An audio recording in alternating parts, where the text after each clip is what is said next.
മലപ്പുറം കാളികാവ് കടുവയെ പിടികൂടാൻ ദൗത്യം തുടരുന്നതിനിടെ വീണ്ടും കടുവയെ കണ്ടു. പാന്ത്ര പുറ്റള നഗറിന് സമീപമാണ് കടുവയെ കണ്ടത്. കടുവയെ കണ്ട ഭാഗത്ത് തിരച്ചിൽ നടത്തുന്നു.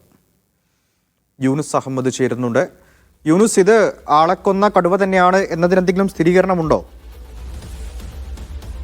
സച്ചിൻ, 1.5 മാസം മുമ്പ് ടാപ്പിംഗ് തൊഴിലാളിയെ കൊലപ്പെടുത്തിയ കടുവ തന്നെയാണ് എന്നാണ് ഇപ്പം ഈ വനംവകുപ്പ് ഉദ്യോഗസ്ഥർ പറയുന്നത്. കാരണം 1.5 മാസമായി, അന്ന് കൊല്ലപ്പെട്ടതിന് 1.5 മാസമായി ഇപ്പോഴും ആ കടുവക്കായുള്ള തെരച്ചിൽ അവിടെ തുടരുകയാണ്. പ്രത്യേകിച്ച് ഇന്ന് പാന്തറ കുറ്റള കോളനിയുടെ സമീപത്താണ് ഇപ്പോൾ കടുവയെ കണ്ടത്. പരിശോധനയിൽ പ്രദേശത്തെ ദൗത്യ സംഘം കടുവയെ സാന്നിധ്യം ഇപ്പോൾ സ്ഥിരീകരിച്ചിട്ടുണ്ട്. പ്രദേശത്ത് ഇപ്പം പെട്രോളിംഗ് ആരംഭിച്ചിട്ടുണ്ട്. ഇപ്പൊ വിവിധ മേഖലയിലുള്ള ഉദ്യോഗസ്ഥരടക്കം ഈ ഒരു മേഖലയിലേക്ക് തെരച്ചിൽ നടത്താനായി എത്തിയിട്ടുണ്ട്.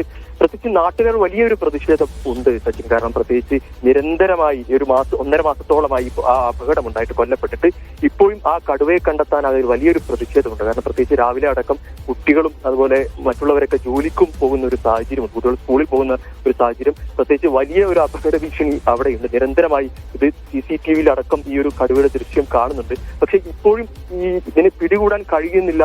വനംവകുപ്പിന്റെ വലിയൊരു അനാസ്ഥയാണ് എന്നൊരു വിമർശനം നാട്ടുകാർ ഉന്നയിക്കുന്നുണ്ട്. പ്രത്യേകിച്ച് മലപ്പുറത്തെ ഈ മലയോര മേഖലയും, പ്രത്യേകിച്ച് നിലമ്പൂർ, പോത്തുകല്ല്, അതോടൊപ്പം കാളികാവും കരുവാരക്കുണ്ട് ഉൾപ്പെടെ പലയിടങ്ങളിലും ഈ വന്യജീവി ആക്രമണം തുടരുന്നുണ്ട്. വലിയൊരു അപകട ഭീഷണി ഉയർത്തുന്നുണ്ട്. വളർത്തുമൃഗങ്ങളടക്കം ഇത് ആക്രമിക്കുന്ന ഒരു സാഹചര്യമുണ്ട്. വനംവകുപ്പ് നോക്കുകുത്തിയാണെന്നുള്ള ഒരു വിമർശനം വ്യാപകമായി ഈ ഒരു പ്രദേശത്തുണ്ട്. ഇപ്പോഴും 1.5 മാസം പിന്നിട്ടിട്ടും ഈ കരുവാരക്കുണ്ടിലെ ഈ ഒരു കടുവയെ പിടികൂടാതെ വലിയൊരു പ്രതിഷേധം നാട്ടുകാരുടെ ഭാഗത്തു നിന്നുണ്ട് സച്ചിൻ. ശരി, തിരച്ചിലിനിടെയാണ് കരുവാരക്കുണ്ട് വീണ്ടും കടുവയെ കണ്ടത്. യൂനുസ് അഹമ്മദാണ് വിശദാംശങ്ങൾ നൽകിയത്.